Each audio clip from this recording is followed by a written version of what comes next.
विठ्ठल श्री ज्ञानदेव तुकाराम पंढरीनाथ महाराज की जय. माऊली ज्ञानेश्वर महाराज की जय. सच्चिदानंद सद्गुरु तुकाराम बाबा की जय. सच्चिदानंद रामदास बाबा की जय. सब संतन की जय.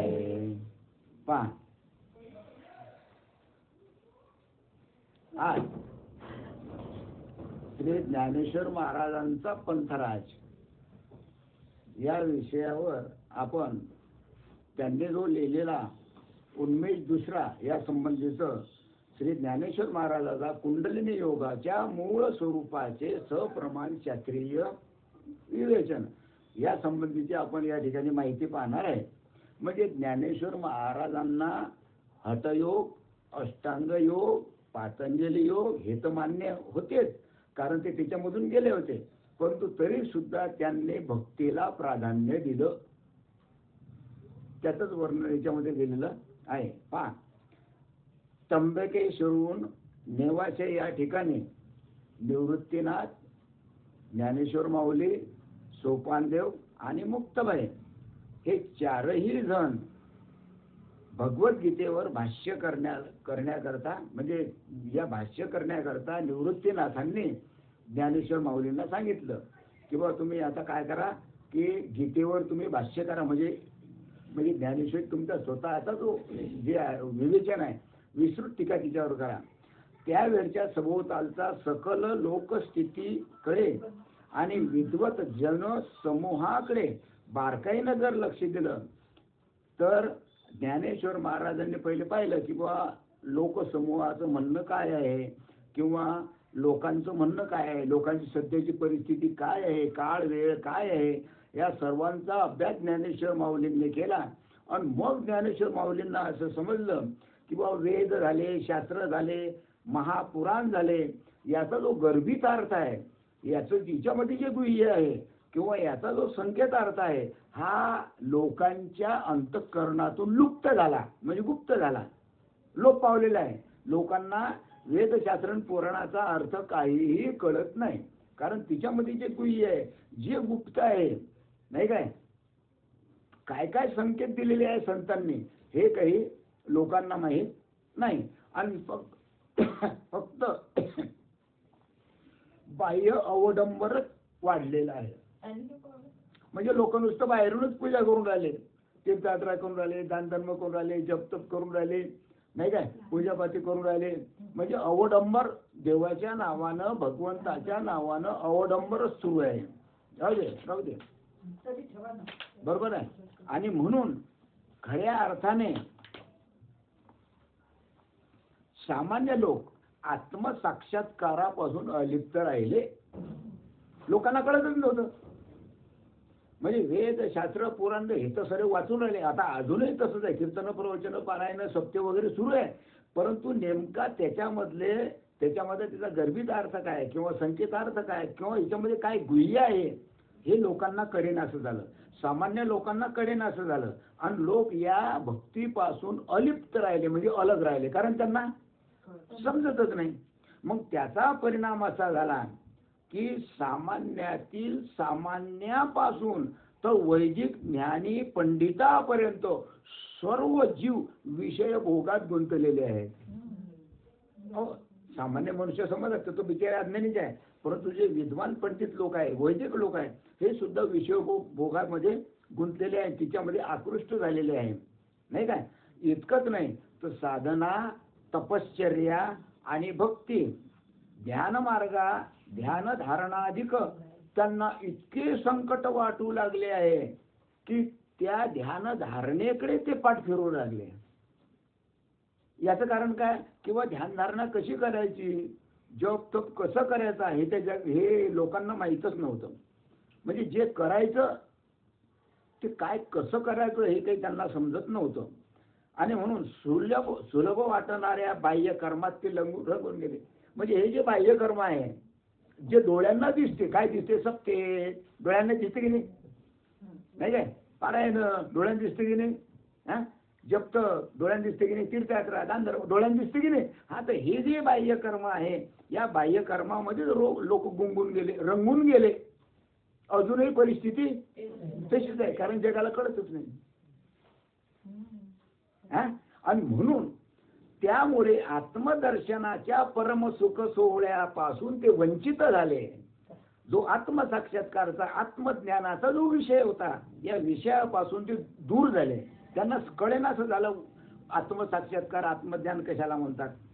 म्हणजे थोडक्यात सांगायचं म्हणजे सर्व लोकांना अक्षरशः स्वहित कशाला म्हणतात, आपलं हित कशाला म्हणतात, आत्मस्वरूप कशाला म्हणतात, याचाच विसर पडला. आणि याचा विसर पडल्यामुळे नाही काय लोक भगवंतापासून वंचित झाले. लोकांना तो मार्गच कळेनासा झाला. आणि हा अभ्यास त्या काळच्या त्या वेळच्या लोकांचा जो अभ्यास होता, सर्वसामान्य माणसाचा हा अभ्यास ज्ञानेश्वर माऊलींनी निरीक्षण केला. मग दिवसेदिवस, कारण माऊलीला माहित होतं की दिवसेदिवस कलियुगाचा प्रभाव हा वाढतच जाईल. पहिले कसं होतं ना, आता पहा, अरे या 50 वर्षीच्या काळातच पहा, नवे या 5 वर्षाच्या काळातच पहा, जाऊ द्या 50-100 वर्ष, या 50 वर्षाच्या काळात पहा, आणि त्यातले त्या 10 वर्षाच्या काळात पहा, आणि आता या 5 वर्षाच्या काळात पहा. कारण दिवसेदिवस हा कलियुगाचा प्रभाव वाढून राहिला. कोणावर कशी कोणती परिस्थिती निर्माण होईल हे सांगता येत नाही. जिकडे तिकडे जसं अवडंबर परमार्थाचं आहे, धार्मिक क्षेत्रात जसं अवडंबर चालू आहे, असं या आरोग्य खात्यातही अवडंबरच सुरू आहे. कोणालाच काही समजेना असं झालेलं आहे, कारण सत्य बाजूलाच राहिलं नाही काय. मग लोक विज्ञान विकासामुळे व्यवहारात जास्तच रस झाले. पहा ना, आता हा जो काळ आहे हा विज्ञानाचा काळ आहे, आणि लोक याच्याच मागे चालले. परंतु खरी जी परिस्थिती आहे ही मात्र अलग आहे.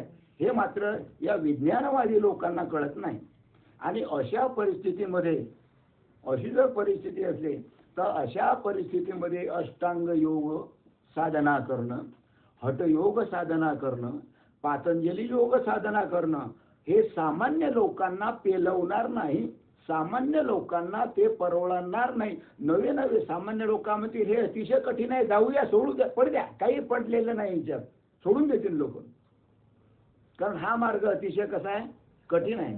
इतकंच नव्हे तर आहार शुद्धी, विहार शुद्धी, आचार शुद्धी, विचार शुद्धी अशा प्रकारे या अंतःकरण शुद्धी या सर्वांकडून पाळली जाईलच असं ठामपणे सांगता येत नाही काय. आणि म्हणून अष्टांग योग साधना नाही काय लोकांना सांगून उपयोग होणार नाही. हे हठयोगाची माहिती, अष्टांग योगाची माहिती लोकांना सांगून काही फायदा नाही. आणि म्हणून तसंच नारद भक्ती सूत्रादी ग्रंथाद्वारे आजही परंपरेने चालत आलेली भक्ती ही रहस्याच्या दृष्टीनं लोकांना समजेनाशी झालेली आहे. नारद भक्ती सूत्रामध्ये स्वतः नारदांनी भक्तीचं वर्णन केलेलं आहे. मग त्या नारदांनी जे भक्तीचं वर्णन केलेलं आहे, नारद भक्ती सूत्र या ग्रंथामध्ये जे वर्णन केलेलं आहे ते वर्णन म्हणजे भगवत प्रेम, भगवंताचं प्रेम कसं मिळवल्या जाईल, तिच्यामध्ये अष्टसात्विक भावाचं वर्णन केलेलं आहे. पण हे अष्टसात्विक भावाचं जे वर्णन आहे हेच सत्य आहे हे सुद्धा लोकांना समजेन असं झालं. आता आपल्याला सर्व ठिकाणी अष्टसात्विक भाव निर्माण होतात, पण सामान्य माणसाला हे कळतच नाही काय, लोकांना समजतच नाही. लोक सरळ म्हणतात, अंगात येते, भूत आहे, काहीतरी त्याच्याजवळ ते जादू आहे, काहीतरी ते अंगात आणणं सांगतात वगैरे वगैरे, जे काय असेल नसेल ते. कारण हे जे नारदांना भक्तिसूत्र सांगितलेलं आहे हे सुद्धा भक्तीचं सूत्र, भक्तीचं वर्म, भगवंताचं प्रेम जगाला कळतच नाही काय. आणि म्हणून अगदी साधी, सोपी आणि सुलभ अशी भक्ती की जिची त्वरित थेट साक्षात्कारापर्यंत येऊन पोहोचेल आणि ती सांगण्यासाठी परम आवश्यकता निर्माण होईल. आणि म्हणून अष्टांग योग साधनेतील काही जे टप्पे आहेत हे टप्पे परंपरेनं चालत आलेल्या भक्तीपैकी काही टप्पे आचार सुलभ असा समन्वय मनाशी घालून, म्हणजे अष्टांग साधनेतील योग्य टप्पे, अष्टांग साधनेतील टप्पे, हठयोग, अष्टांग साधना, पतंजली, हे हे टप्पे अलग झालं, आणि भक्ती मार्गाचे टप्पे अलग. मग आपला जो मार्ग आहे हा कोणता मार्ग आहे? भक्ती मार्ग आहे. बरोबर आहे. मग याचा दोघांचा समन्वय मनाशी साधलं आणि एक शुद्ध भक्ती मार्गाधिष्ठित म्हणजे पंथराजाची उभारणी ज्ञानेश्वर माऊलींनी केली. पंथराज, पंथ म्हणजे मार्ग, राज म्हणजे रस्ता, पंथ म्हणजे रस्ता, आणि पंथराज म्हणजे राज म्हणजे श्रेष्ठ, श्रेष्ठ असा मार्ग ज्ञानेश्वर माऊलींनी निवडून काढला. बरोबर आहे. आणि प्रतिवादनाकरता गीता अभ्यास आरंभ करून हेतुपूर्वक त्यांनी स्वतः भावार्थ दीपिका हा ग्रंथ लिहिला. भावार्थ दीपिका त्याला आपण आता सध्या काय म्हणतो? ज्ञानेश्वरी म्हणतो. बरोबर आहे. मग आता याच्यामध्ये आता पुन्हा पहा, अष्टांग योग, पातंजली योग आणि दुसरा कोणता? अष्टांग योग, हठयोग, पातंजली योग हे झाले अलग. हे अतिशय मार्ग कसे आहेत? कठीण आहे. आणि आपला जो भक्ती योग आहे, राजयोग आहे, सहज योग आहे, हा जो भक्ती मार्ग आहे हा अलग आहे. किती टप्पे? 2 टप्पे. आता याच्यामध्ये मार्ग सांगितलेले आहे 2. आता या ठिकाणी आपल्याला या ठिकाणी भक्ती मार्गाचं म्हणजे पश्चिम मार्गाचं विवरण करायचं आहे. एक पूर्व मार्ग झाला, एक पश्चिम मार्ग झाला. पूर्व मार्ग म्हणजे हठयोगाचा मार्ग. पूर्व मार्ग म्हणजे हठयोग, पतंजली योग वगैरे, अष्टांग योग हा पूर्व मार्ग झाला. आणि पश्चिम मार्ग झाला म्हणजे आपला भक्ती योगाचा हा अलग. तर पंथराज या शब्द शीर्षकाचा प्रयोग श्री ज्ञानेश्वरांनी ज्ञानेश्वरीमध्ये 6व्या अध्यायात केलेला आहे. कसा? ऐशे विवरोनिया श्रीहरी म्हणितले तिये अवसरी अर्जुना हा अवधारी पंथराजू. अरे बाबा, या पंथराजाच्या जो रस्ता आहे इकडे तू काय कर, लक्ष दे. म्हणजे अवधारी, हा अवधारी पंथराजू कोण म्हटलेला आहे? ज्ञानेश्वर माऊलींनी 6व्या अध्यायामधला 152वा श्लोक. हा अवधारी पंथराजू असे ओवीच्या उत्तरार्धात म्हटले आहे. तो कोणता पंथराज?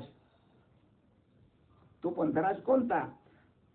ज्ञानेश्वर माऊलींना कोणता पंथराज अभिप्रेत आहे हे जाणून घेण्याकरता संदर्भाधिष्ठित असलेल्या वरील ओवी नंतरच्या 8 ओव्या, एकूण सर्वच ओव्या विचारात घेणे. म्हणजे या ओवी नंतरच्या 8 ओव्या आणि त्याच्यानंतरच्या काही ओव्या लक्षात घेणं महत्वाचं आहे. तर त्या ओव्या इथे दिलेल्या त्याची वाचत नाही. मग पंथराज याचा अर्थ पंथ म्हणजे मार्ग आणि राज म्हणजे श्रेष्ठ. श्रेष्ठ मार्ग असा अर्थ ज्ञानेश्वर महाराजांना अभिप्रेत आहे. मग आत्मदर्शनाचे जे सर्व रस्ते आहेत, आत्मदर्शनाचे किंवा आत्मज्ञानाचे किंवा आत्मसाक्षात्काराचे किंवा स्वरूप साधनेचे जे काही सर्व रस्ते आहेत, बरोबर आहे, त्यापैकी एक त्यांना जो श्रेष्ठ वाटला, त्या श्रेष्ठ वाटणाऱ्या पैकी पंथराज हा मार्ग ज्ञानेश्वर माऊलींना अतिशय श्रेष्ठ वाटला. म्हणजे तोच त्यांना अभिप्रेत आहे. मग सरळ हठयोगी बहुतेक पूर्व मार्गाचा अवलंब करतात. पहिले म्हणजे आपलं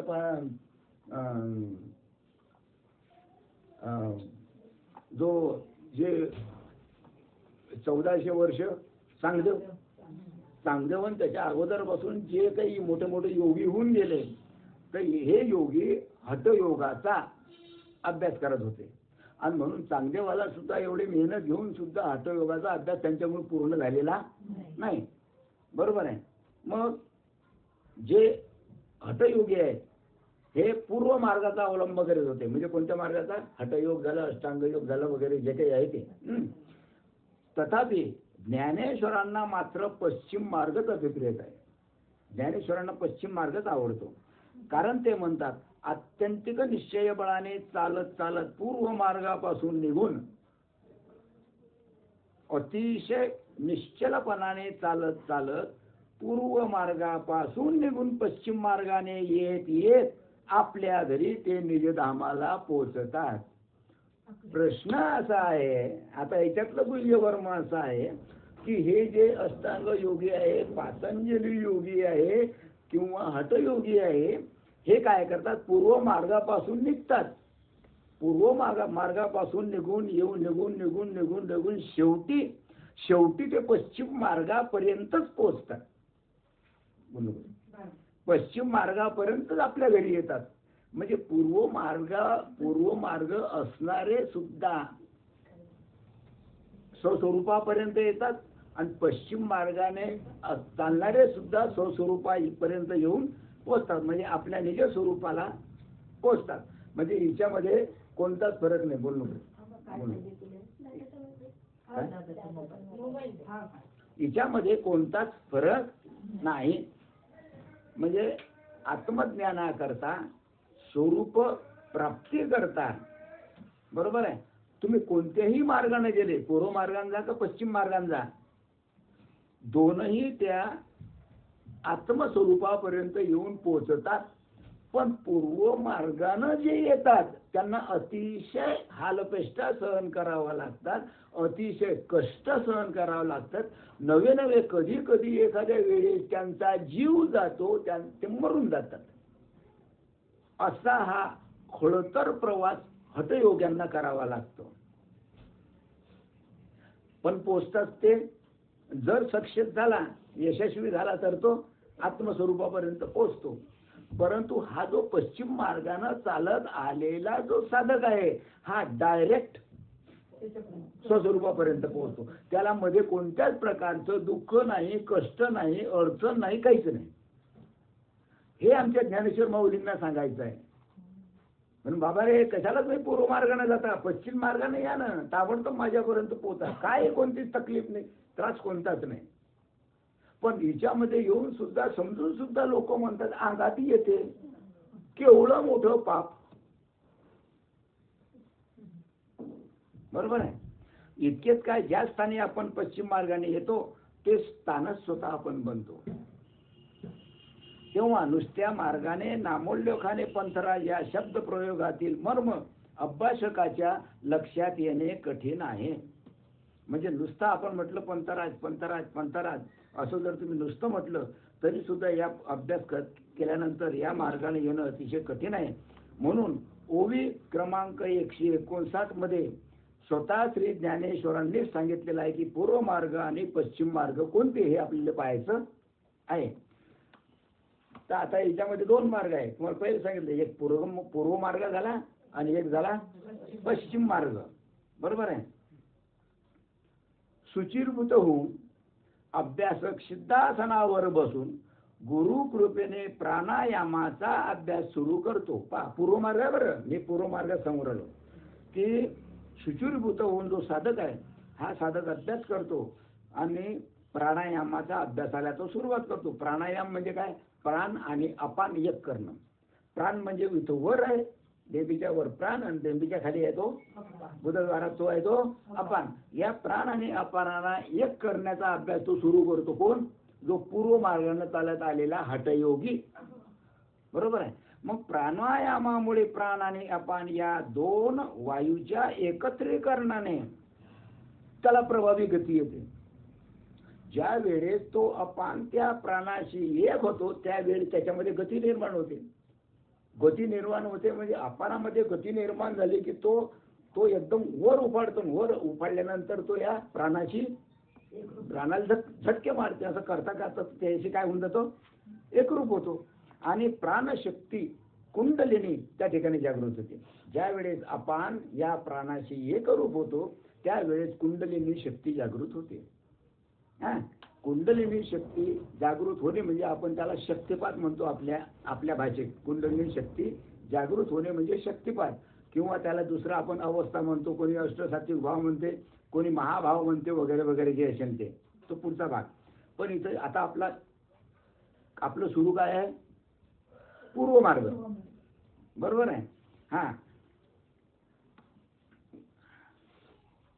आणि प्राणशक्ती कुंडलिनी जागृत होऊन आणि आपल्या पंचविध गतिकारापैकी काही गती प्रकाराने षटचक्रांना जोडणाऱ्या त्याच्या मध्यातून वर जाणाऱ्या ज्ञानतंतू आणि जी गती निर्माण झाली तर त्या गतीनं काय जे षटचक्र असतात, 6 चक्र, हे 6 चक्राचं ते भेद करते आणि भेद झाल्यानंतर त्या षटचक्रातून ती जाते. ती चक्र कोणते पहा? एक मूलाधार चक्र. मूलाधार चक्र म्हणजे गुदद्वाराचं ठिकाणचे शिवणी आहे, ते मूलाधार चक्र. त्याच्यानंतर स्वादिष्ठान चक्र, त्याच्यानंतर बेंबीजवळ मणिपूर चक्र, त्याच्यानंतर इथं अनुवत चक्र, त्याच्यानंतर इथं विशुद्ध चक्र, आणि इथं आज्ञा चक्र, आणि शेवटी सांगितलेलं आहे सहस्रदळ ते ताळू. म्हणजे पहिलं शिवन, त्याच्यानंतर कटिप्रदेश, त्याच्यानंतर नाभी म्हणजे बेंबी, त्याच्यानंतर हृदय, त्याच्यानंतर कंठ, आणि त्याच्यानंतर हा भ्रूमध्य. म्हणजे अशी कुंडलिनी शक्ती उत्पादित होते. कशाला? नामस्मरणानं. म्हणजे गुरु कृपेनं तुम्ही जो प्राणायाम सुरू करता त्या प्राणायामानं हे 6ही चक्राचं भेदन होते. मग भेदन झाल्यानंतर नाभीपासून म्हणजे नाभीपासून तर मूर्धिनी स्थानाच्या सहस्र कमलदलापर्यंत जात असताना, म्हणजे इथून म्हणजे काय म्हणते, नाभी चक्रापासून या सहस्रदळापर्यंत ती जात असताना काय होते की दशविध नादापैकी काही नाद ऐकू येतात.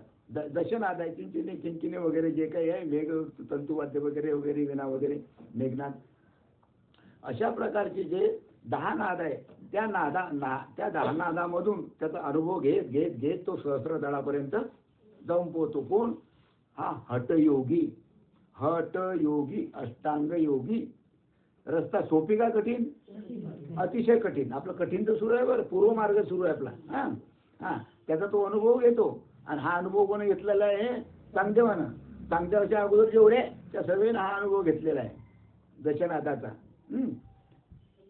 पण काही गेले, काही मध्येच गंडारले, काही गेल्यानंतर पुन्हा जे दुसऱ्या जन्मामध्ये जायला ते करावंच लागलं. अशा प्रकारे हा योग कसा आहे? कठीण आहे. भगवंताला हा योग मंजूर तर आहे. कारण काय? त्यांनी ते ज्ञान अर्जुनाला दिलं. निवृत्तीनाथानं ते ज्ञान कोणाला दिलं? ज्ञानेश्वर माऊलींना दिलं. त्यांना दिलं, ते करू शकले. पण सामान्य मनुष्य हे करू शकत नाही. म्हणून सामान्य माणसाकरता पंथराज. बरोबर आहे. मग प्रकाश मार्गावरील काही अनुभव घेत अभ्यासकांची ही कुंडलिनी शक्ती एक जनशी व्यापक असलेल्या आत्मप्रकाशामध्ये लीन होते. या सहस्रदळामध्ये ती शक्ती काय होऊन जाते?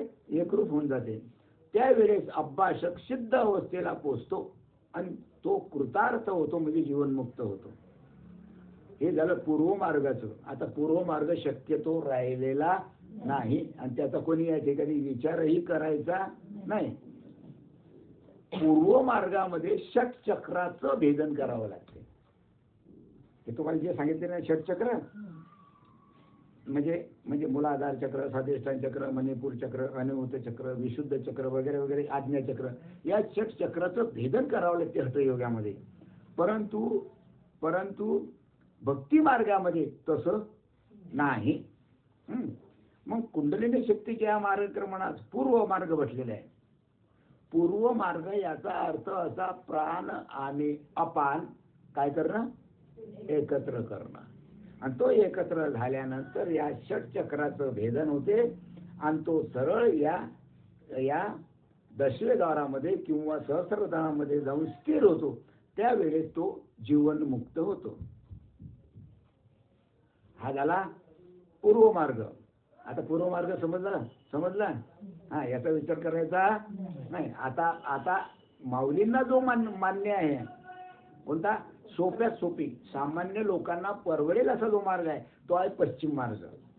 याचं वर्णन आता करायचं आहे. पहा, आत्मसाक्षात्कार करून घेण्यासाठी श्री ज्ञानेश्वर कुंडलिनीची गती ज्या मार्गाने निरूपण करतात, कुंडलिनीची गती पूर्व मार्गाने होते आणि पश्चिम मार्गाने होते.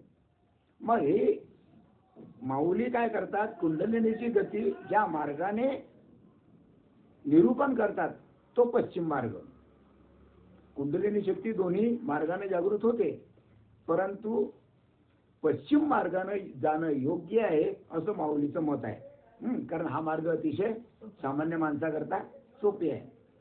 या पश्चिम मार्गावर पूर्व मार्गी अभ्यासकांना क्रमाने षटचक्रे नसून शरीराच्या वरील भागाकडे ज्ञानेंद्रियाच्या ज्ञानमार्गाकडील केवळ 6 चक्रे उल्लंघावी लागतात. बा, प्रश्न असा आहे, हा सत्संग सर्वांना ऐका, अतिशय महत्वाचा सत्संग आहे. अर्ध कळेल अर्ध नाही कळेल, आज नाही कळणार उद्या कळेल, उद्या नाही कळणार 6 महिन्यानं कळेल, वर्षानं कळेल, पण मात्र कळेल. बरोबर आहे. मग आत्मसाक्षात्कार करून घेण्यासाठी श्री ज्ञानेश्वर कुंडलिनीची गती ज्या मार्गाने निरूपण करतात तो पश्चिम मार्ग. आणि या पश्चिम मार्गावर सुद्धा षटचक्रे आहेत, 6 चक्र आहेत. जसं पूर्व मार्गामध्ये षटचक्र आहेत तसं पश्चिम मार्गावर सुद्धा षटचक्रे आहेत की असतील की नसतील. हा, त्याला षटचक्र नाही म्हणत.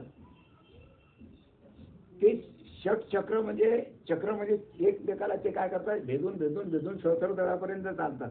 पण या पश्चिम मार्गामध्ये षटचक्र नाहीत.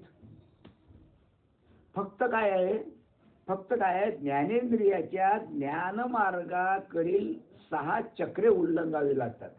म्हणजे षटचक्र हे हठयोगामध्ये ओलांडली जातात. बरोबर आहे. आणि पश्चिम मार्गामध्ये जाणारे जे षटचक्र आहे, ही षटचक्र ज्ञान मार्गातून ओलांडावी लागतात. ज्ञान मार्ग अलग. आता ज्ञान मार्ग कोणता, इकडचा सर्व षटचक्राचा मार्ग आणि इथून वरचा ज्ञान मार्ग. जिभेनं कळते ज्ञान, चव तोंडानं कळते, नाकानं कळते, कानानं कळते, डोळ्यानं कळते, हे सर्व ज्ञानेंद्रिय. मग या ज्ञानेंद्रियाच्या मार्गाकडून ही जी 6 चक्र आहे हे ओलांडावी लागतात. पण ती खालून वर कशी पहा,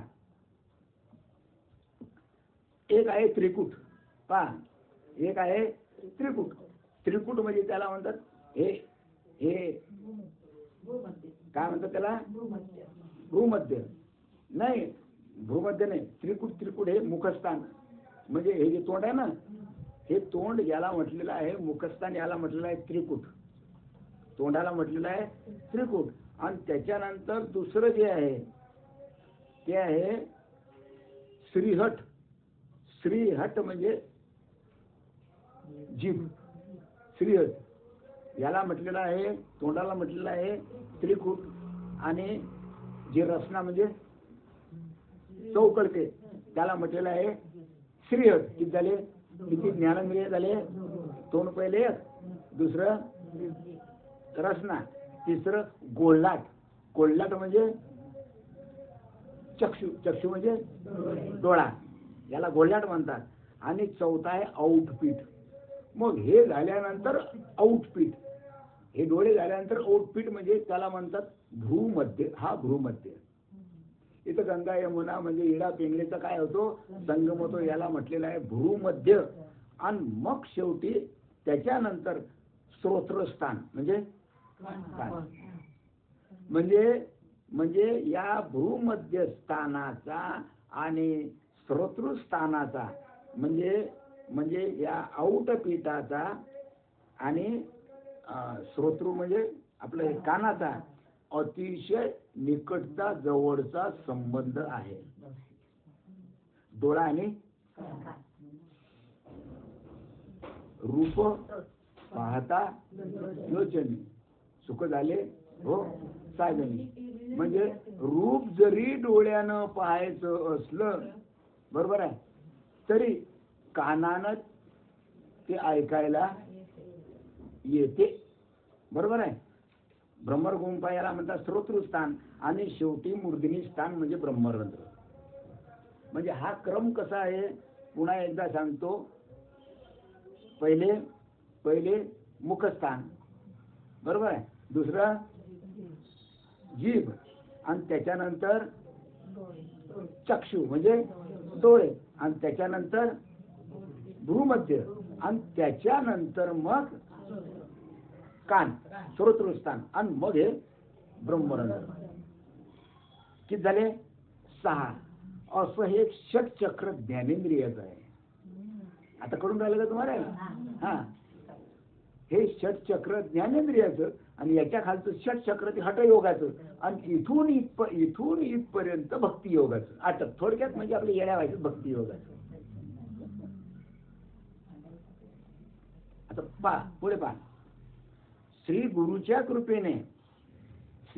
कृपेने मनाच्या ठिकाणी निश्चलत्वाने तीव्र ध्यानावस्था निर्माण करून कुंडलिनी उत्स्थापित होते.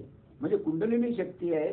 गुरुच्या कृपेनं काय होते, मनानं निश्चय केला की अभ्यास करायचा आणि त्या अभ्यासानं म्हणजे नामस्मरण करायचं. नामस्मरण करता करता करता गुरुच्या कृपेनं ध्यानावस्था लागली म्हणजे त्याची जी कुंडलिनी शक्ती आहे हे कुंडलिनी शक्ती काय होते, जागृत होते बरोबर आहे. मग आता कुंडलिनी शक्ती जागृत कशाने होते, नामानं. नाम मिळणं म्हणजे गुरुची कृपा. गुरुच्या कृपेनं तर नाम मिळते. मग त्या नामानं अभ्यास करता करता म्हणजे आपले जप करता करता काय होते, कुंडलिनी शक्ती जागृत होते. मग आता जागृत प्रश्न आहे की सर्व इकडे सुरू आहे. कुठं ज्ञानेंद्रिय. मग हे कुठं आलं, इकडून कुंडलिनी इथं आहे. मग हा काय मिळालाय बरोबर आहे. हा, मग याला शब्द वापरलेला आहे एक, काय, श्री गुरु कृपेने. गुरु कृपेने काय होत नाही हे तुम्ही सांगा. म्हणून सर्वात शब्द पहिले आला, श्री गुरु कृपेने मनाच्या ठिकाणी निश्चलत्वाने तीव्र ध्यानावस्था निर्माण करून कुंडलिनी उत्पाती होऊन पाठीच्या कण्यातून, हे पुढून नाही येत, हे वगैरे हे पुढचा मार्ग आहे. हा जो भक्ती मार्गाचा मार्ग आहे हा पाठीच्या कण्यातून आहे. हा पाठीचा कणा माहिती आहे का, माकळहाड म्हणतात ना, माकळहाड, हे कमरेमध्ये माकळहाड असते ना, तिथून सुरुवात होते, पुढून नाही बरं, इकडून पाठीमागून, त्याला माकळहाड म्हणतात. पाठीच्या कणातून जाणाऱ्या जो ज्ञान तंतूच्या आधाराने, कोणते तंतू आहे ते, ज्ञान तंतूच्या आधाराने, हा ज्ञान तंतूचा आधार म्हणजे पाठीचा कणा. म्हणजेच याला म्हणतात पश्चिम मार्ग, पूर्व मार्ग, पुढचा कोणता पूर्व मार्ग कोणता, मूलाधार चक्र, स्वाधिष्ठान चक्र, मणिपूर चक्र, अनाहत चक्र, विशुद्ध चक्र, आज्ञा चक्र वगैरे वगैरे. हा झाला पूर्व मार्ग पुढचा. आणि हा जो पश्चिम मार्ग आहे हा कोणता मार्ग आहे, पाठीच्या कण्यातून, हे माकळहाडापासून सुरू होते तो. या पश्चिम मार्गाने तिला ब्रह्मरंध्रापर्यंत तो पश्चिम मार्गातून येतो आणि या ब्रह्मरंध्रापर्यंत येऊन पोचतो. हे ब्रह्मरंध्र म्हणजे याला हे जे टाळू, आपण ज्याला टाळू म्हणतो ना, हे रंध्र म्हणजे एक काय म्हणता पोकळ, ब्रह्मरंध्र. या ब्रह्मरंध्रापर्यंत नेऊन नाद आणि प्रकाशत्व अनुभव घेत म्हणजे नादाचा आणि प्रकाशाचा, नाद म्हणजे आवाज आणि प्रकाश कशानं पाहायचा, डोळ्यानं. नाद कशानं ऐकायचा, कानानं. म्हणून कानाचा आणि डोळ्याचा संबंध आहे, अतिशय जवळचा संबंध आहे. म्हणून दोन्ही गोष्टी एकदमच होतात, रूपही, नामही आणि रूपही. नाम पाहायचं कानाने, म्हणजे रूप कशाने पाहतो आपण? डोळ्यानं. म्हणजे नाद आणि प्रकाश म्हणजे कान आणि डोळे. नाद व प्रकाशात्मक अनुभव घेत घेत शेवटी आत्मसुखाचा प्रत्यक्ष अनुभव घेऊन कृतार्थ व्हावे. झालं. असे ज्ञानेश्वर महाराजांनी आपल्या वाङ्मय निर्मितीमध्ये आवर्जून सांगितलेलं आहे. त्यांनी जे वाङ्मय लिहिलं, त्यांनी जे भावार्थ दीपिका लिहिली किंवा ज्ञानेश्वरी लिहिली, तिच्यामधून आवर्जून सांगितलं ज्ञानेश्वर माऊलींनी. अशा या पश्चिम मार्गाची काही प्रमुख कारणे, हे पश्चिम मार्ग आहे, जो पश्चिम मार्ग या प्रमुख कारण 8 मध्ये दिलेले आहे, इथं पुढे दिलेले आहे. तात्पर्य: कुंडलिनी शक्तीच्या निश्चलपणाने, जी कुंडलिनी शक्ती आता बेंबीच्या जवळ ते 3.5 हाताचा वळसा घालून बसलेली आहे, तर या निश्चल ती काय करते, ते पाठीच्या कण्यातून मार्गक्रमणात, म्हणजे इथून जे सुरुवात करते, कुंडलिनी शक्ती कुठे आहे? इथं आहे. बेंबी जवळ 3.5 हाताचा वळसा घालून बसलेली आहे, तिचं तोंड खाली आहे. ज्या वेळेस ती जागृत होते नामस्मरण करता करता, त्यावेळेस ती या पाठीच्या कण्यामधून मार्गक्रम करते, म्हणजे सुरुवात करते इथून, आणि यालाच काय म्हटलेलं आहे? पश्चिम मार्ग असून त्यात गुरुकृपेने आणि तीव्र ध्यानाधाराने संपूर्ण मनोलय साधने हा प्रमुख भाग येतो. आणि त्यानं संपूर्ण मनोलय साधल्या जाते. काय साधल्या जातो? मनोलय.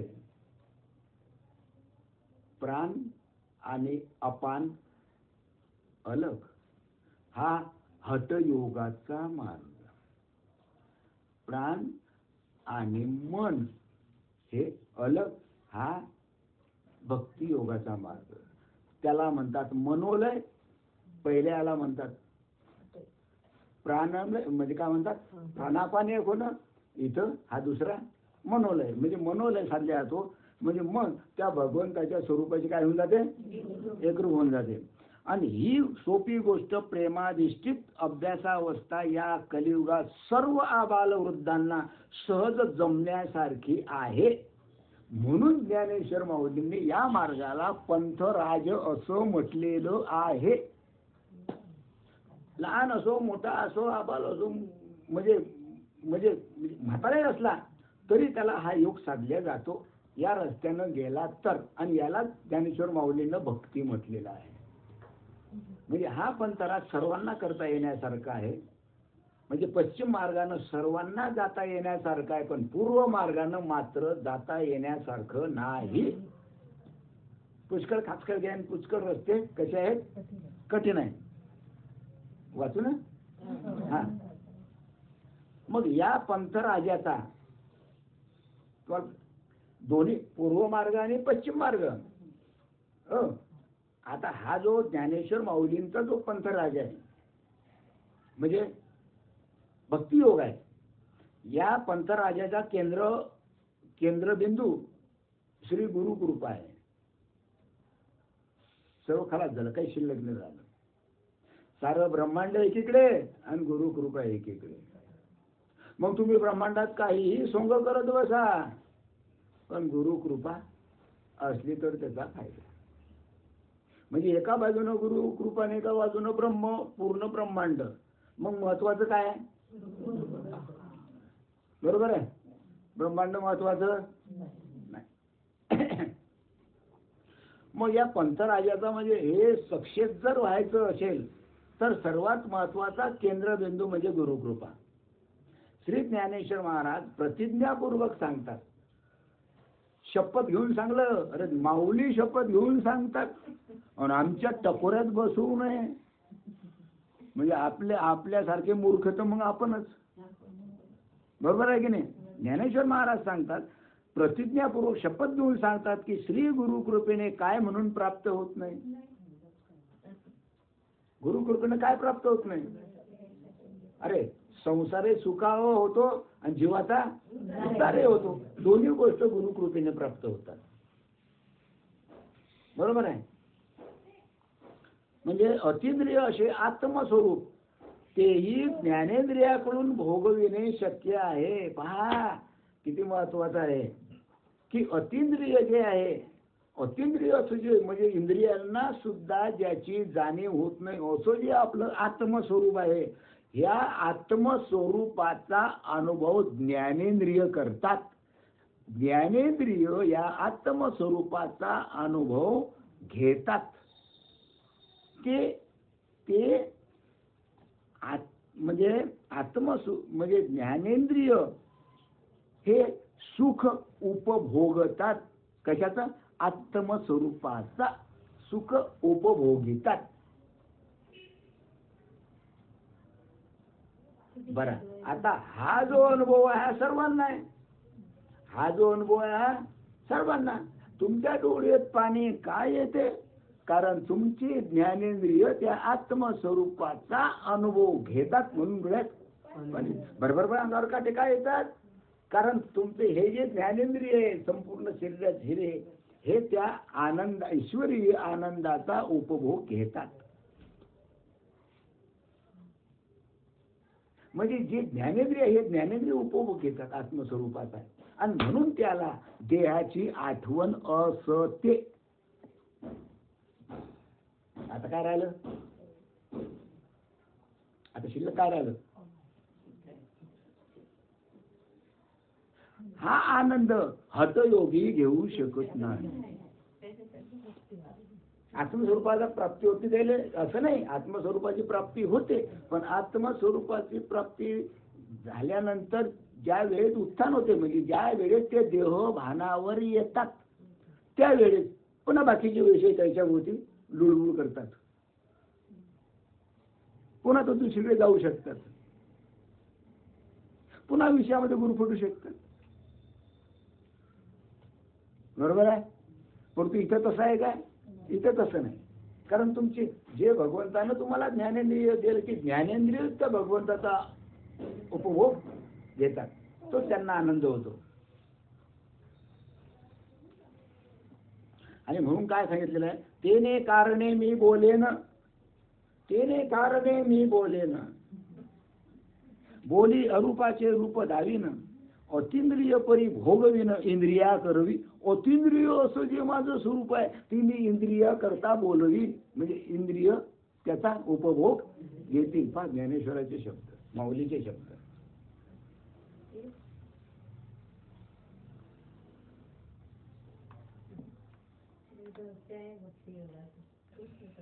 हा हा तथापि श्री गुरु कृपा हीच अष्टांग योगाधिष्ठित आणि भक्ती योगाधिष्ठित आहे. म्हणजे गुरु कृपा अष्टांग योग करा का भक्ती योग करा तिच्यामध्ये आहे.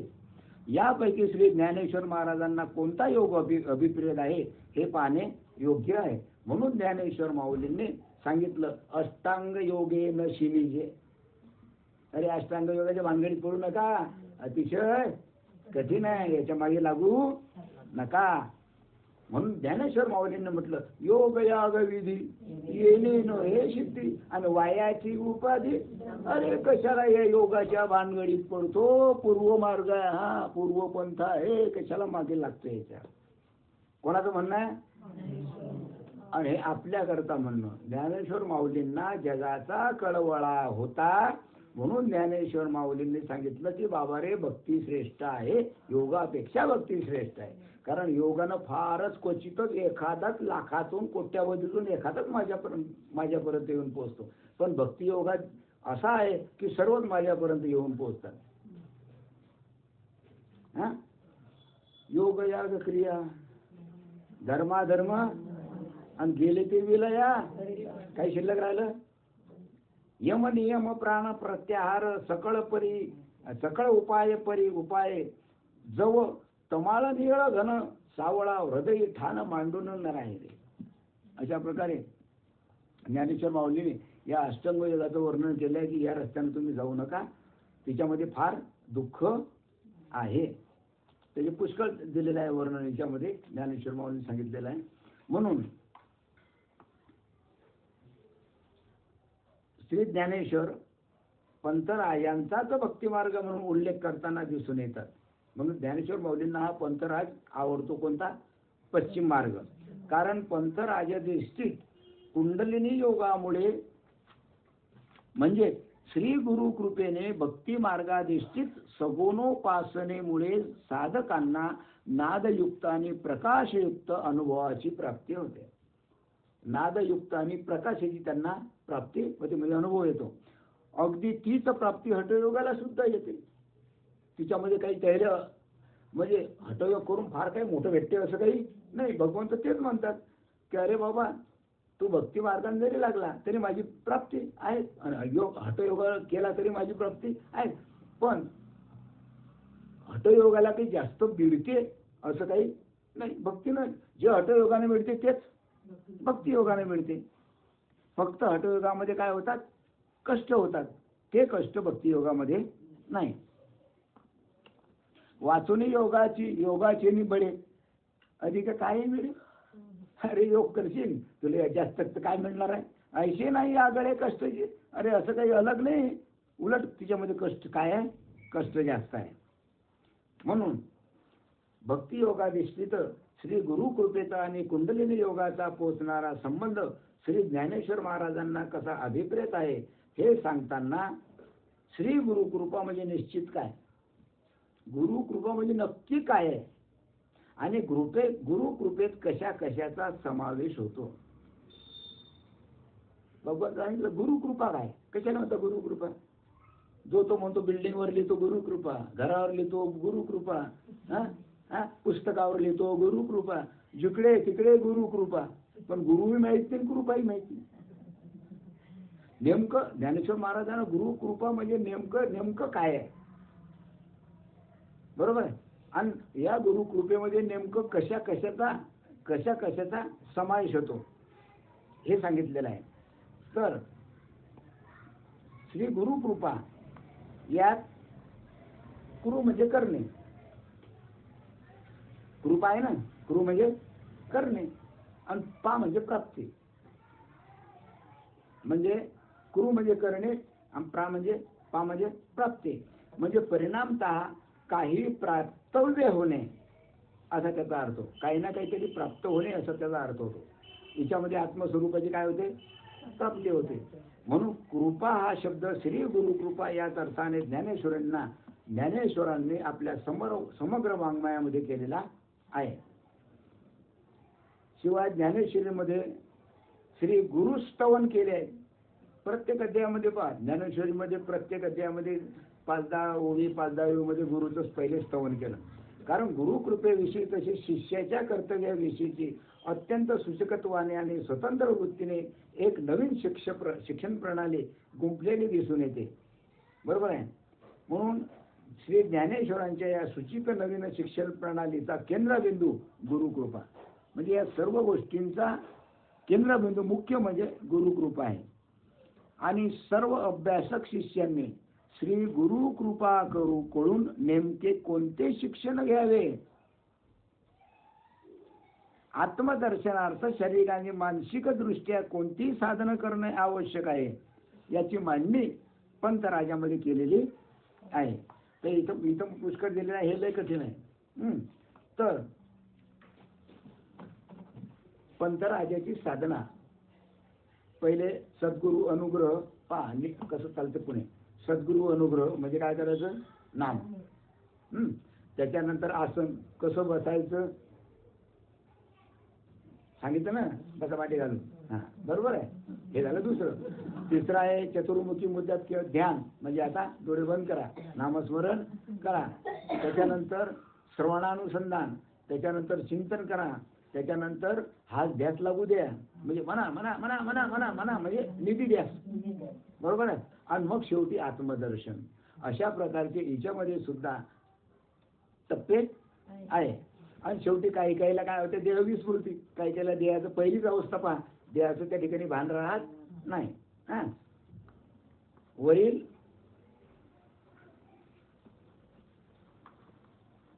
म्हणून सद्वस्तूचे प्रत्यक्ष दर्शन घडविण्यास सत्वस्तू, सत फक्त एकच आहे आणि ती म्हणजे आत्मा, ती म्हणजे परमात्मा, ती म्हणजे ब्रह्म. हे एकच फक्त सत आहे. बाकी जगामध्ये जेवढं दिसते तेवढं सर्व असत आहे, नाशिवंत आहे, खोटं आहे, मिथ्या आहे.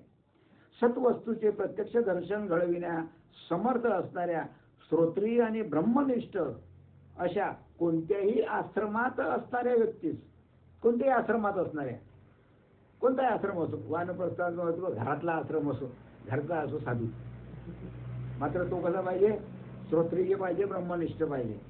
हा, अशा व्यक्ती असणाऱ्या व्यक्तीस सद्गुरू संबोधण्याची परंपरा आहे. त्याला सद्गुरू म्हणतात. म्हणजे असं नाही की आश्रमच पाहिजे, साध्या घरात राहणारा असला तरी चालेल. म्हणजे उघडे परब्रह्म सद्गुरूची मूर्ती आणि पुरविती आरती शिष्याची. उघडे परब्रह्म, कुठं परब्रह्म कुठे आहे, भगवंत कुठे आहे, परमात्मा कुठे आहे, उघडे परब्रह्म. उघडे परब्रह्म डोळ्यात दिसते ना, पण आम्ही त्याला परब्रह्म कधी मानतच नाही. उघडे परब्रह्म सद्गुरूची मूर्ती. अरे परब्रह्म सद्गुरू तिच्यामध्ये फरक नाहीच नाही. याचं कारण काय, जे ज्ञानाचा पुरवठा ते तर सेवा हा दारवंठा, तो स्वाधीन करी सोबटा ओळखून. हा, भगवंताने जे ते सगुण अवतार घेतले, भगवंतानं सुद्धा सगुण अवतार घेतले की नाही. रामाचा झाला, कृष्णाचा झाला, परशुरामाचा झाला वगैरे, जे काही नृसिंह वगैरे वगैरे, कचन मच्छन वरी अंकरण काय काय जे घेतले ना अवतार. अवतार कोणते, सगुण अवतार घेतले की नाही. अरे देह धारण केलं की नाही. मत्स्य म्हटलं तर मच्छीचा अवतार म्हणजे सगुण अवतार घेतला, नाही काय. वराह म्हटलं तरी डुकराचा, म्हणजे अवतार घेतलाच ना, देह आलाच की नाही तिथं. हा, मग भगवंताने जेथे सगुण अवतार घेतला, कोट्यावधी ऋषीमुनींनी जेथे आत्मसाक्षात्कार अनुभवला, बरोबर आहे, त्या ह्या पवित्रतम भारत खंडात अवतार घेणार. भगवंताना अवतार घेतले भारतातच, लक्षात घ्या. ऋषीमुनींना अवतार घेतले भारतातच, लक्षात घ्या. अमेरिकेत नाही, रशियात नाही, सिंगापूर मध्ये नाही.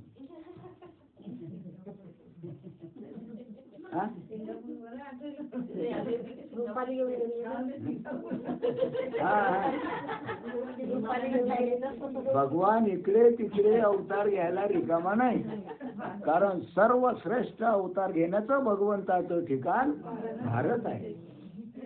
आणि भगवंतानं सगुण अवतार भारतात घेतल्या, म्हणून त्या सगुण रूपाचं दर्शन घेण्याकरता सर्व संतांनी भारतातच अवतार घेतला. तुम्हाला दुसऱ्या देशात दिसणारच नाही. अमेरिका नाही, रशिया नाही, जपान, अमुक तमुक जेवढे काही देश आहे, हा नाही. म्हणून भरतखंड, भारत हा सर्वश्रेष्ठ देश आहे. हा, अशा या पवित्र भरतखंडात तसे जगात अनेक संप्रदाय आहे. किती संप्रदाय आहे, प्रत्येक धर्मामध्ये संप्रदाय आहे. जेवढे काही जगामध्ये धर्म आहे, या सर्व धर्मामध्ये काय आहे, सर्व धर्मामध्ये काय आहे, संप्रदाय आहे. बरोबर आहे. प्रत्येक संप्रदायाची विशिष्ट अशी दीक्षा आहे. हा, जेवढे संप्रदाय तेवढी दीक्षा आहे. कोणी कशी दीक्षा देते, कोणी कशी दीक्षा देते, कोणी कशी दीक्षा देते. म्हणजे जेवढे संप्रदाय आहेत, प्रत्येक संप्रदायाची अलग अलग दीक्षा आहे. आपली दीक्षा देणं अलग आहे, नाही काय. आपली दीक्षा देणं म्हणजे काय, आपली शब्द दीक्षा आहे, म्हणजे नाम आहे. आपली शब्द दीक्षा झाली, काही स्पर्श दीक्षा आहे, नाही काय. अलग अलग पद्धतीने काही अलग अलग दृष्टी दीक्षा आहे, अलग अलग पद्धतीची आहे. म्हणजे आपल्या देशात तर आहेत, पण प्रत्येकच जगातल्या प्रत्येक संप्रदायात प्रत्येकाची अलग अलग दीक्षा आहे. तथापि श्री ज्ञानेश्वर माऊलींना अभिप्रेत असलेला सद्गुरु अनुग्रह विधी या ठिकाणी आपण पाहणार आहे. सद्गुरूचा जो अनुग्रह आहे, हा सद्गुरु अनुग्रह कसा देतात, नाही का, त्याचा अभ्यास करायचा आहे. म्हणून श्री ज्ञानेश्वरांच्या दीक्षा विधीमध्ये प्रथमतः श्री गुरु आपल्या परंपरेच्या अनुभव परिचय पहिले शिष्याला देतात. ज्या वेळेस सद्गुरु दीक्षा देतात, म्हणजेच काय देतात, नाम देतात, त्यावेळेस स्वतः गुरु आपल्या परंपरेचा परिचय देतात की बाबा रे, हे आपली परंपरा आहे. ओम मूस ब्रह्मा त्रिदत्तात्रय नारायण लक्ष्मी बलवीन सखायानंद शांताबाई बंडोबा केरोबा श्रीपाद, आपल्या परंपरेचा परिचय देतात. की इथून आपली परंपरा चाललेली आहे. काही ना जरी परिचय दिला नाही तरी अगोदर सत्संगाद्वारे काय करतात, परंपरेचा परिचय देतात. म्हणजे तो शब्द त्यांच्या कानावरून जातो. वरील प्रमाणे सद्गुरू म्हणजे सिद्ध पुरुष आढळून येतात. अभ्यासू साधकाने स्वकल्याणार्थ त्यांच्याकडून अनुग्रह घेण्याची उत्कट इच्छा प्रगट करावी. अशा प्रकारे सिद्ध पुरुष भेटल्यानंतर, सद्गुरू भेटल्यानंतर जो खरा अभ्यासू आहे तो काय करतो, आपल्या कल्याणाकरता, आत्मस्वरूपाच्या प्राप्तीकरता काय करतो, सद्गुरूकडून काय करतो, दीक्षा घेण्याची इच्छा निर्माण करतो.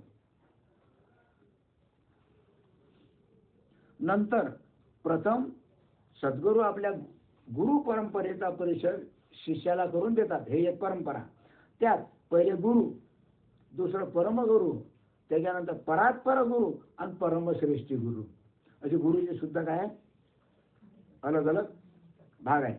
यांच्या नामाभिधानांचा समावेश असतो. याकरिता श्री ज्ञानेश्वरांनी सुद्धा आपली गुरु परंपरा सांगितलेली आहे. ज्ञानेश्वर माऊलींनी सुद्धा आपली गुरु पण आदिनाथ गुरु सकळ, हे गुरु, हे माऊलींची गुरु परंपरा आहे. बरोबर आहे ना. आदि गुरु शंकरा लागोनी शिष्य परंपरा बोधाचा हा संसारा काय झाला असे आमुते, अशा प्रकारे ते आहे. आदिनाथ शंकर गौरी मनोहर आणि खुनही साचार मच्छिंद्रनाथ. हेच गुह्य ज्ञान पार्वतीशी दिले. हे जे गुह्य ज्ञान आहे हे पार्वतीला दिले. पार्वतीला देता देता ते कोणाच्या हाती लागलं, मच्छिंद्रनाथाच्या हातात लागलं. मच्छिंद्राला आदले हे तर धन काय आली, ही परंपरा आहे. परंपरेशिवाय जीवाचा उद्धार होत नाही. त्याच्या पाठीमागे, दीक्षेच्या पाठीमागे परंपरा पाहिजे. म्हणून परंपरा सांगणं हे अतिशय महत्वाचं आहे. हे झालं पहिला भाग. दुसरा भाग पाद्यपूजा. आता पाद्यपूजेचं काही सांगितलेलं आहे पण आहे याच्यामध्ये दिलेलं.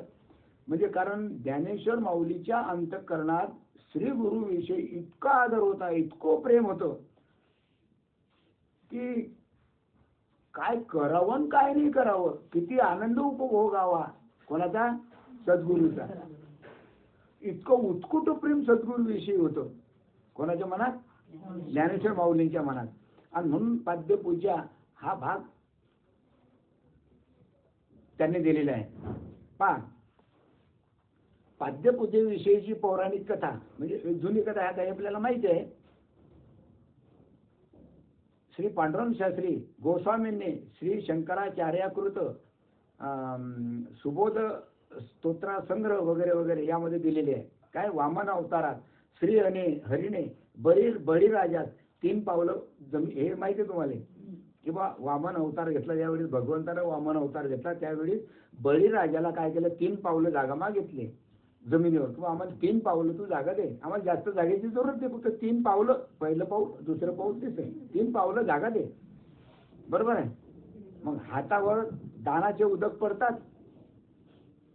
मग काय केलं, बळीराजानं हातात पाणी घेतलं आणि किंवा मी तुम्हाला 3 पावलं जागा देत आहे, पाणी घेतलं नसं सोडलं. दानाचे उदक पडतात. त्रिविक्रम रूप धारण केले. वामनानं त्रिविक्रम रूप धारण केलं. एका पावलानं सर्व भूमंडळ व्यापलं. एका पावलानं, पहिलं पाऊल, 3 पावलं मागितले, एका पावलानं संपूर्ण भूमंडळ. संपूर्ण भूमंडळ म्हणजे आता तुम्हाला काय सांगू, हे तर काही कोणी सांगत नाही, मग आता सांगतो. ध्यानात येऊन राहिलं. जे ध्यानात येते ते सांगा. काही ते पहिल्या पावलानं भूमंडळ व्यापलं. भूमंडळ म्हणजे त्याला म्हणतात स्वर्ग, मृत्यू, पाताळ, किंवा चंद्र, सूर्य, तारांगण, पृथ्वी, पाणी, अग्नी, वारा, आकाश, हे झालं भूमंडळ. एका पावलानं एवढं भूमंडळ व्यापलं. झालं. दुसरे पाऊल उचलताना श्रीहरीच्या उजव्या पाऊलाच्या अंगठ्याच्या नखाचा धक्का लागून ब्रह्मांड कवच फुटलं. हे एवढं मोठं हे फुटलं. तिच्यातून अनेक ब्रह्मांड निर्माण झाले. तो दुसरं पाऊल कुठे. त्याबरोबर गर्भोदकाप्रमाणे ब्रह्मांडाच्या बाहेर असलेले जल ते जल विष्णूच्या पायाला स्पर्श करून ब्रह्मांडात प्रविष्ट झाले आणि तिलाच म्हटलेलं आहे गंगा. बरोबर आहे. म्हणून श्री विष्णूची पाद्यपूजा करून तीर्थप्राशन करण्याची परंपरा पद्धती रूढ झाली. येणेप्रमाणे शिष्याने आवाहन पूर्वक श्री गणेशाची पूजा करून सद्गुरूची पाद्यपूजा 2 चरणाचे अंगुष्ठ. आता सद्गुरूची पाद्यपूजा कशी करायची? आता आपल्यात तर काही एवढं हे नाही म्हणा, पण तिकडे ब्राह्मणामध्ये आहे, ब्राह्मण लोक असतं ना, पाद्यपूजेला सर्वात जास्त महत्व पाद्यपूजेला आहे. आता आम्ही जामनेरला जातो ना, खरोखर पाद्यपूजा ते करतात, कारण त्यांना महत्व ते आतापासून नाही, पूर्ण त्यांना ते माहिती आहे त्यातलं. तर काय करतात, काय आहे याच्यामध्ये, शिष्याने आवाहन पूर्वक श्री गणेशाचे पूजन करून सद्गुरूची पाद्यपूजा दोन्ही चरणाचे अंगुष्ठ तामनात घेऊन, म्हणजे दोन्ही पायाचं जे अंगठे आहे हे तामनात, म्हणजे एका ताटामध्ये घेऊन हळद कुंकू आदी शास्त्रसंमत षोडशोपचारे सहित प्रत्यक्ष करावे. म्हणजे हळद कुंकू वगैरे जे काय असेल ते त्याची पूजा करावी. कारण सिद्ध पुरुषाच्या ठिकाणी उत्थित कुंडलिनीची शक्ती. आता पाद्यपूजा काय करायची? म्हणजे तामनात पाणी घ्यायचं, ताटात पाणी घ्यायचं, पाणी घेतल्यानंतर ते दोन्ही अंगठे धुवून काढायचे, त्याच्यानंतर हळद कुंकू वगैरे टाकायचं, तांदूळ वगैरे टाकून पूजा करायची. बरोबर. आणि पूजा का करायची त्याचं महत्व सांगितलेलं आहे की बुवा जे सद्गुरू असतात किंवा जे सिद्ध गुरु असतात त्यांच्या ठिकाणी जी कुंडलिनी असते, ही कुंडलिनी शक्ती ब्रह्मरंध्रापासून चरणांगुष्ठापर्यंत प्रवाहित असते. म्हणजे पायाच्या नखापासून तर ब्रह्मांडापर्यंत, या ब्रह्मरंध्रापर्यंत ती शक्ती प्रवाहित असते. आणि म्हणून गुरुची पाद्यपूजा करायची, म्हणून गुरुचे पाय धुवायचे, म्हणून गुरुच्या पाया लागलं म्हणजे ती जी पायामध्ये असलेली जी शक्ती आहे ही आपल्या ब्रह्मरंध्रापर्यंत पोहोचते. म्हणून ते पाद्यपूजेला महत्व आहे. फक्त ब्राह्मणांनाच माहिती आहे, आपल्याला कोणालाच माहित नाही. बरोबर आहे. तर खरं ज्ञानेश्वर माऊली सुद्धा तेच होते. त्याच्यामुळे त्यांनी याच पद्धतीचं, सर्व ब्राह्मण याच पद्धतीची पूजा करतात. योग्य पद्धत हीच आहे. परंतु काय हरकत नाही, कशी केली तरी गुरुची काय म्हणता येईल, गुरुकृपा आहे, त्याच्यामुळे काही प्रश्न नाही. मग कारण सिद्ध पुरुषाच्या ठिकाणी उत्थित कुंडलिनीची शक्ती ब्रह्मरंध्रापासून चरुणांगुष्ठापर्यंत प्रवाहित असते. तसेच या पाद्यपूजेच्या तीव्र ध्यानावस्था येण्यात मनावर संस्कार व्हावा, मनावर सुद्धा तसे संस्कार होतात. हा ध्वनिक उद्देश असल्यामुळे ज्ञानेश्वरांनी सूचकार्थाने अभिप्रेत आहे. म्हणजे या ठिकाणी मनावर सुद्धा त्याचा चांगला परिणाम होतो. म्हणून सांगितलंय, तैसा पुरता पुरती तोचे मिया अभिवंदिला श्री गुरुची, जो अभिलाषित मनोरथुची पुरविता. म्हणून तरी तनु मनु जीवे चरणाशी लागावे आणि अगर्वता करावे दास्य सकळ. म्हणून त्याच्याकरता सद्गुरूची पाद्य पूजा. हो, किती झाले? 1 तास झाले, 1 तास व 3 मिनिट झाले.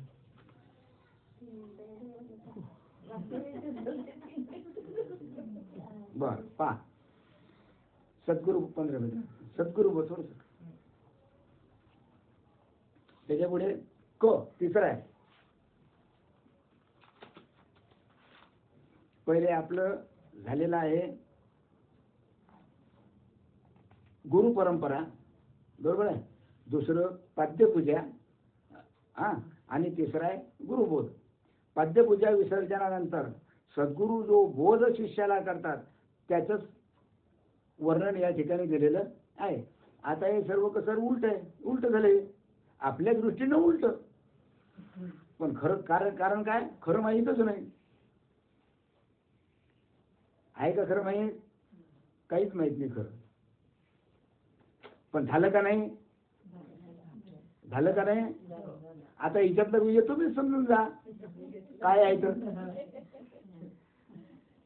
आणि नंतर सद्गुरू बोध आहे. एवढं झाल्यावर परंपरा पाद्यपूजा झाल्यानंतर मग सद्गुरु बोध देतील शिष्याला.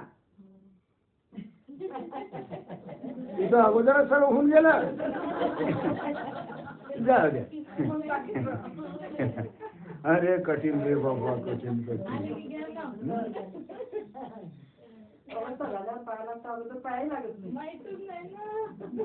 अरे मग मग त्याच्याच करता ज्ञानेश्वर माऊलींनी सर्वांना, सामान्य माणसाला समजेल अशा पद्धतीने बोध केलेला आहे की निदान हे वाचल्यानंतर सर्व महाराष्ट्रात, निदान भारतात कळेल. पण कोण वाचते, कोणाला टाइम आहे? इकडे तर सप्ते पारायणामध्ये सर्व दिवस चालले आमचे. तीर्थयात्रा, दान धर्म, सप्तेन पारायण ते चला. काय खरं खरं खरं कोणी सांगतच नाही, माहीतच नाही काही. तर काय सांगणार आहे? आणि इथं बसणारे आमच्यासारखे ठोंबे हे काही कोणाला सांगतच नाही. सामान्य माणूस वंचित आहे आत्मबोधापासून. हा, त्या गोष्टीला इलाज नाही. बर, सद्गुरुबोध. शिष्याला प्रथम तुळशीमाळ घालून, बरोबर आहे, शिष्याला प्रथम तुळशीमाळ घालून आहार विहार आदी शित्रपुत्र सांगून, आहार विहार काय खायचं काय नाही खायचं, बरोबर आहे, हा, काय प्यायचं काय नाही प्यायचं, निरुपदिकत्वाने राहिलेले सुचवले जाते. नंतर त्यास भगवंताचे दर्शन म्हणजे आत्मदर्शन हे समजावून सांगून त्याची वृत्ती अंतर्मुख बनवितात.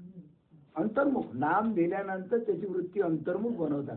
अंतर्मुख वृत्ती त्याची बनली की मग तो आपल्या रस्त्याला लागतो. आत्मसाक्षात्कारापर्यंतचा जो रस्ता आहे हा सुलभतेने तो चालू लागतो. कारण सर्व ब्रह्मांडातील पंचमहाभूते, या ब्रह्मांडामध्ये जे पंचमहाभूत आहे, पृथ्वी, पाणी, अग्नी, वारा आणि आकाश, या ब्रह्मांडातील पंचमहाभूते आणि देवतातील तीर्थे, जेवढे तीर्थ आहे, म्हणजे तुम्ही किती तीर्थ, 4 धाम, आणखीन काय सांगा सांगा सांगा. मला केलंच नाही तर काय मला काय समजणार आहे? कोणी काही परिक्रमा, कोणी काही, सर्व सर्व तीर्थच तीर्थ.